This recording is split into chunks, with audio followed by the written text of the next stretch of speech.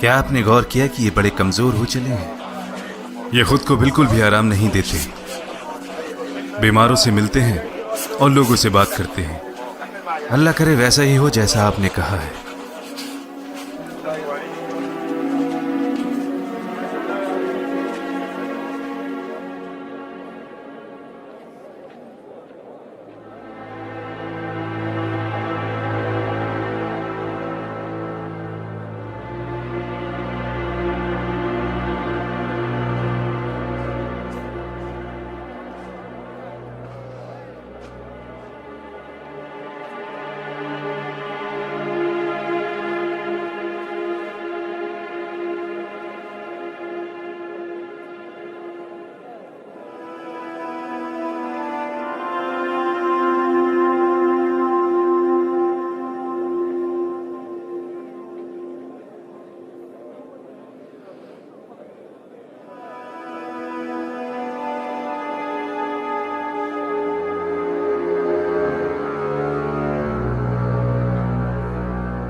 इसे यहीं रख दो और घर जाओ, और जब तक मैं न कहूं वापस न लौटना।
अल्लाह आपको सेहत अता करे।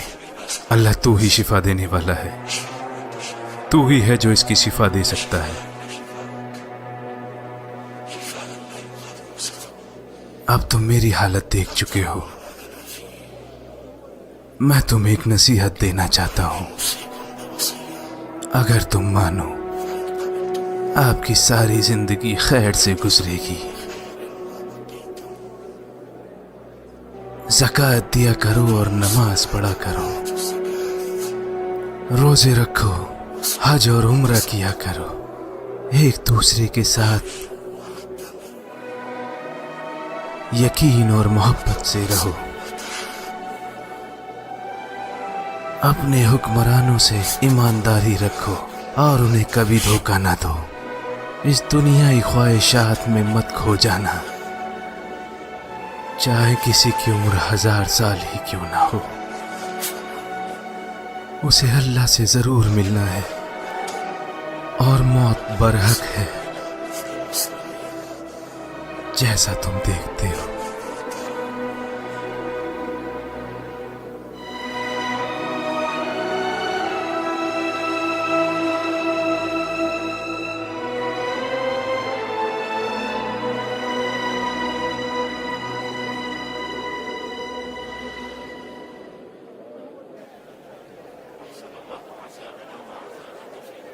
अल्लाह हमें और आपको सब्र दे। अबू उबैदा के बाद वो सबसे साफ दिल वाले थे, किसी के लिए अपने दिल में गलत ख्याल नहीं रखा, लोगों को नसीहत दिया करते थे, शफकत और दीनदारी में सबसे आगे थे। अल्लाह रहम करे। अम्र लास ने शाम में क्या किया जो उसे अमीर बना दिया? उन्होंने वो किया जो अबू उबैदा ने करने को कहा। वो सारे लोगों को पहाड़ों पर ले गए। अल्लाह उन्हें इस बीमारी से निजात दिलाए। उनके लिए दुआ करो।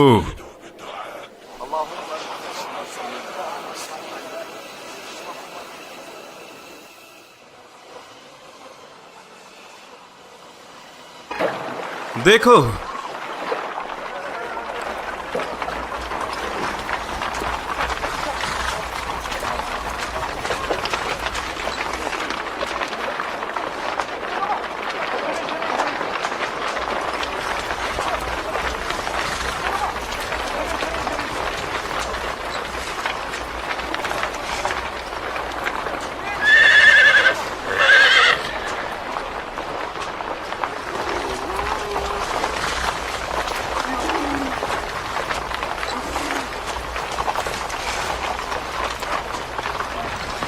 अल्लाह की मदद के बाद हमने रोमियो को अल्फरमा बिलबीस उम्मे दानेन और बेबियोन के किले में शिकस्त दी।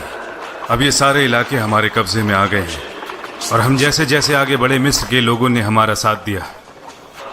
जिस भी शहर या कस्बे से हम गुजरे, हमने वहाँ के लोगों की जान माल, ज़मीन जायदाद, चर्च सलीफों की हिफाजत का करारनामा किया। जब उन्हें इल्म हुआ कि हम उनसे उनके दीन के मामले में कोई ज़बरदस्ती नहीं करेंगे, तो उन चीज़ों पर राज़ी हो गए जिनके साथ रोमियो पर राज़ी ना थे। कुछ ने हमारी रोमियो के खिलाफ मदद की, हमें उनके रास्तों, दुश्मन की कमज़ोरियों और किलों की निशानदेही की। जब अल्लाह ने हमें उनके सारे इलाकों पर फतह दी, तब उनका सबसे बड़ा शहर सिकंदरिया हमारे लिए खोल दिया गया। अब हम उसकी तरफ बढ़ रहे हैं। मुसलमानों ने ऐसा शहर पहले कभी नहीं देखा।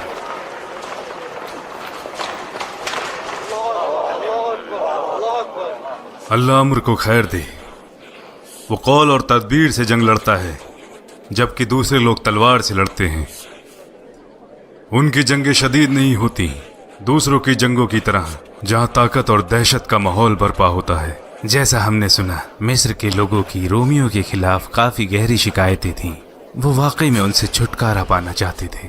सिर्फ रोमियो के पास ही मिस्र में असला था, वहां के लोगों के पास नहीं, और इसके लिए अम्र को सिर्फ रोम के लोगों पर ही ध्यान लगाना था। और शाम हारने के बाद तो रोमी पहले ही खौफजदा थे, तो भला फिर उन्हें मदद कहां से मिलती?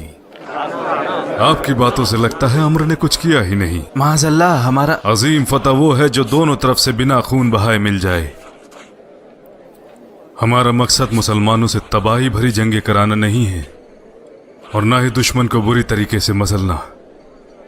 अगर हम इन तरीकों से जीतते हैं तो लोग खुद ब खुद इस्लाम में दाखिल होंगे। अगर हम जोर जबरदस्ती करेंगे तो हम उनका भरोसा नहीं जीत सकते। हम बस लोगों को इस्लाम की दावत देते हैं, ताकि ना सिर्फ उनकी दुनिया बल्कि दुनिया और आखिरत भी बन जाए। ये मेरे लिए बड़ी हैरत की बात है कि सिकंदरिया में दाखिल होने में आपको इतनी देर क्यों लग रही है, जबकि आपको मिस्र में रहते हुए 2 साल हो गए। कहीं इसकी वजह यह तो नहीं कि आपको भी दुनियावी ख्वाहिशात ने घेर लिया है? दुश्मनों की तरह अल्लाह ताला उन्हीं लोगों को फतेह देता है जिनके इरादे नेक हों। जब आपको मेरा ये खत मिल जाए, तब अपने लोगों से बात करो और जंग के लिए उनकी हौसला अफजाई करो और सब्र और रिजाल दिखाओ। उन्हें बताओ कि हमें एक साथ मिलकर आगे बढ़ना है। इसे जुम्मे के दिन जोहर के वक्त से शुरू करो। इस बार अल्लाह ताला अपनी रहमत फरमाएगा और हमारी दुआओं का जवाब देगा। लोगों से कहो कि वो अल्लाह से दुआ में अपने लिए फतह मांगे।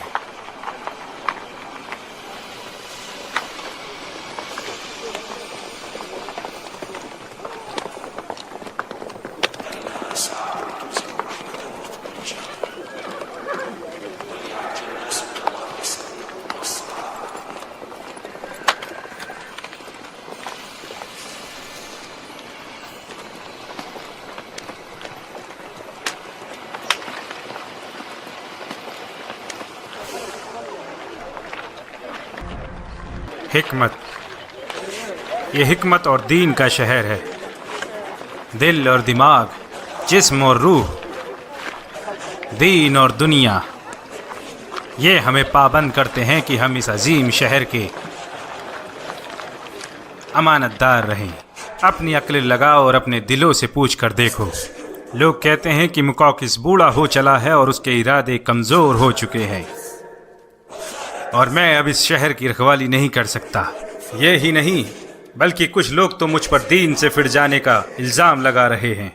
ये ही नहीं, ये कहकर कि मैं मुसलमानों की हौसला अफजाई करता हूँ। जब मैंने उनके नबी के ख़त का जवाब दिया और उन्हें तोहफा भेजा, हाँ मैंने भेजा,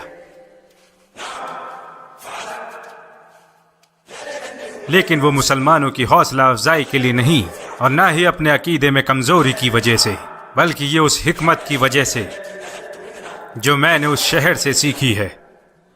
मेरे दिल और रूह दोनों ने गवाही दी कि जिसने भी ये ख़त लिखा है वल्लाही वो बड़ी निशानियां लेकर आया है जिन पर वो ऐसे यकीन रखता है जैसे उनसे पहले वाले पैगंबर रखते थे। और कोई भी होशियार शख्स कैसे सोच सकता है कि सिकंदरिया उनकी हुकूमत से बाहर रहेगी। कुछ ही वक्त की बात है जब वो हमारे साहिल के इलाकों पर कब्जा कर लेंगे, जिसका मतलब कि समुद्र के रास्ते मिलने वाली मदद बंद हो जाएगी। फिर हम कहाँ जाएंगे? हम कुस्तुनतुनिया से भी मदद की उम्मीद नहीं रख सकते। उन्होंने हमें हमारी तकदीर पर छोड़ दिया है। अब एक ही रास्ता बचा है, वो है सलामती के लिए सुलह। या फिर बाहर निकलो और जंग करो, या तो तुम उनको हलाक कर दोगे अगर कर सकते हो, या फिर वो तुमको हलाक कर देंगे। लेकिन अगर आप लोग न जंग चाहते हो और न सुलह, तो हम वैसे भी यहां मर ही जाएंगे।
बिस्मिल्लाहिर्रहमानिर्रहीम। ये ज़मानत अम्र बिन अलास की तरफ से मिस्र के लोगों के लिए है। मैं ज़मानत देता हूँ कि मिस्र के लोगों की जान व माल, दीन, सलीब, खुश्क इलाकों और समुंदर में महफूज रहेंगे। इस मुआहदे की ज़मानत अल्लाह और उसके रसूल के जिम्मे, खलीफा अमीरुल मोमिनीन के जिम्मे और सारे मोमिनीन के जिम्मे है।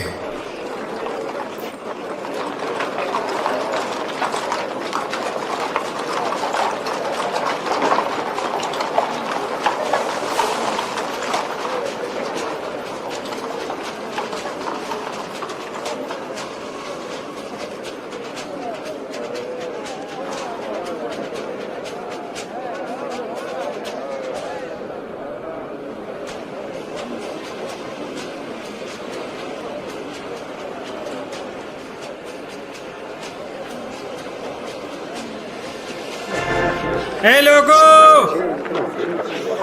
लोगो, नमाज के लिए आओ, नमाज के लिए आओ।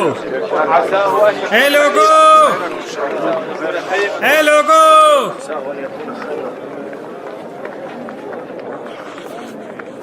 खड़े हो जाओ और लोगों को बताओ।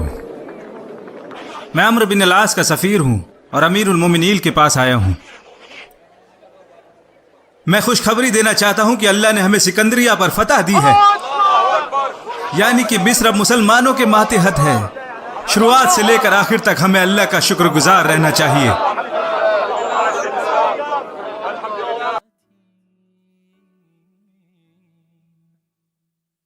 आप बिल्कुल ठीक हो जाएंगे या अबा सुलेमान, आप बिल्कुल ठीक हो जाएंगे इंशाअल्लाह। जब उमर न रहेंगे अबू अल-दर्दा, आप वो देखोगे जो कबूल ना होगा। मुझे आपसे इत्तेफाक है। मेरी उनसे कुछ बातों में ना इत्तेफाकी थी, मगर जब मैंने अपनी बीमारी के दौरान इस बारे में सोचा और मैंने जाना कि उमर ने जो कुछ भी किया है वो अल्लाह के लिए ही किया है। जो भी मेरे साथ किया वो उन सभी के साथ किया जो पहले ईमान लाए थे। मेरी आधी जायदाद लेकर उसे बैतुल माल में जमा करा दिया, लेकिन ये उन्होंने उन पहले मुसलमानों के साथ भी किया जिन्होंने जंग बदर में हिस्सा लिया था। वो मुझ पर सख्त थे, लेकिन दूसरों पर भी बराबर सख्त थे, और मैं सिर्फ खुद के लिए सोचता रहा। मेरा और उनका खानदानी रिश्ता था, मगर उन्होंने उस रिश्ते का भी ख्याल नहीं किया। उन्होंने किसी की परवाह नहीं की सिवाय अल्लाह के। उन्होंने मुझे हटाया, उन लोगों को भी हटाया जो मुझसे बेहतर थे। रसूलुल्लाह के खलेर चचा साद इब्न अबी वक्कास। इन बातों से मेरी सारी शिकायतें दूर हो गईं। हमारे सिर्फ नजरिए में इख्तिलाफ था, और हर नजरिए की अपनी वजह थी।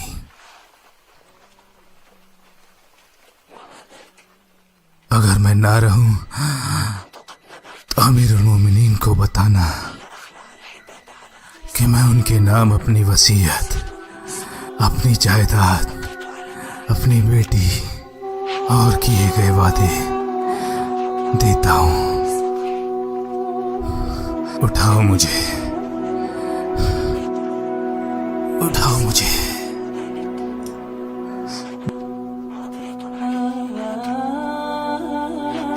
मेरी शहादत के बाद कि अल्लाह एक है और उसका कोई शरीक नहीं, मेरा सबसे नेक काम था जब मैं शदीद सर्द रात में मुहाजिरीन के साथ जंग पर निकला।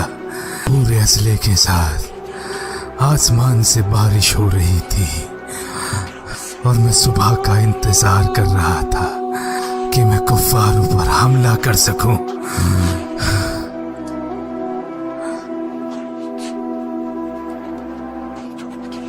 मैंने जिंदगी में इतनी जंगें लड़ी, मेरे जिस्म पर मुश्किल से एक खरोंच तक नहीं आई। ना ही कोई तलवार या कोई तीर या कोई नेजा मुझे छू सका। और आज मैं इस बिस्तर पर दम तोड़ रहा हूं जैसे कोई बूढ़ा ऊंट मर जाता है। अरे कायरो, कुछ तो शर्म करो।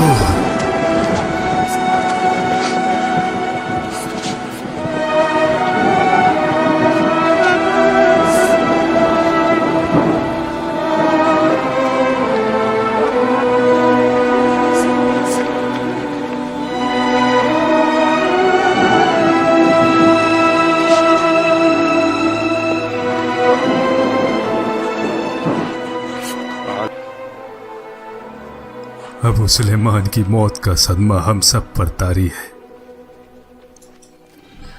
आपका हाल भी वैसे ही है जैसे एक शायर ने कहा, मेरे मरने के बाद मेरी जिंदगी पर मातम न करना, जब जीते जी तुमने मुझे मेरे हकूक से दूर रखा।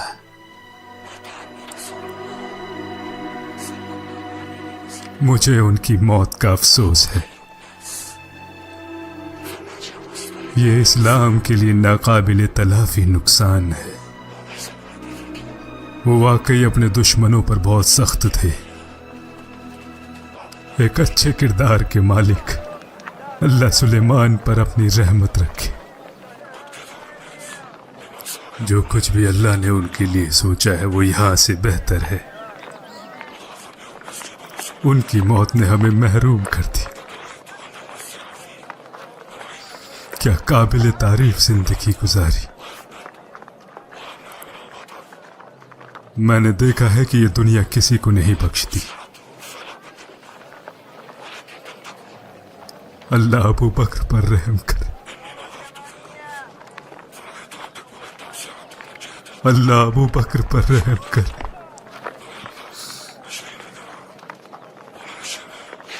वो लोगों का किरदार मुझसे बेहतर जानते थे।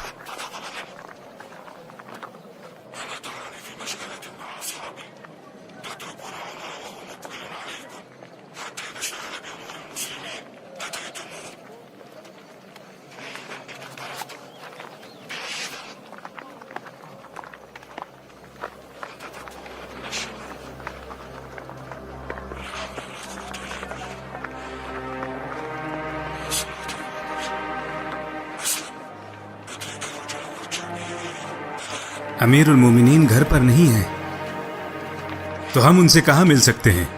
कुफा से कुछ लोग आए हैं जिनसे मिलने वो मस्जिद गए हैं, वो वहीं मिलेंगे।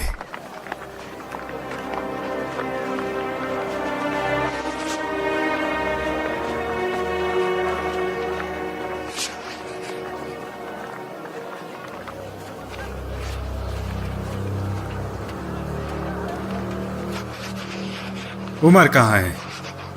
चुप हो जाओ।